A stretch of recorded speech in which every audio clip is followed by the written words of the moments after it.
د بلخ ولایت د طبي پیښو سره د مبارزې ریاست دا ځل د بلخ په چارکین ولسوالۍ کې 1500 بېوزله کورنۍ سره د خوراکي توکو مرسته وکړه.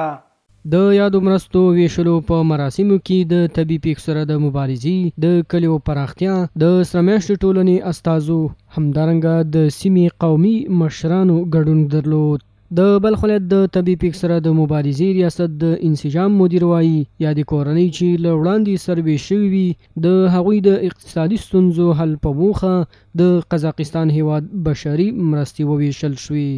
ما یک بودجه در قزاقستانی را آوردیم و با حضور داشت اعضای کمیسیون ولایتی و ولسوالی مربوط از این ما بر شما توضیح میکنیم. په همدې حال کې شمیر کورنۍ چې له مرستو برخمنې شوي د بلخ ولایت د طبي پیښو سره د مبارزې ریاست څخه مننه کوي. دوی وایي چې دغه مرستې د دوی لپاره بسنه نه کوي او د لا زیاتو نورو مرستو غوښتنه کوي.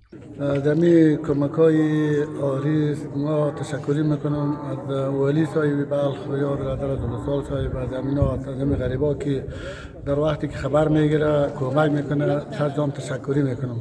ما از ریاست مبارزه با حوادث تشکر میکنیم که امروز یک بودجه به خانواده‌های مستحق ولسوالی چارکند که قبلا نیر سروی کرده بود امروز مردم در جریان ماندن. د یادونې وړ ده چې د بلخ ولایت د طبي پیښو سره د مبارزې ریاست وایي چې په نږدې راتلونکي کې به یو شمېر نورو سیمو خلکو سره هم بشري مرستې وکړي.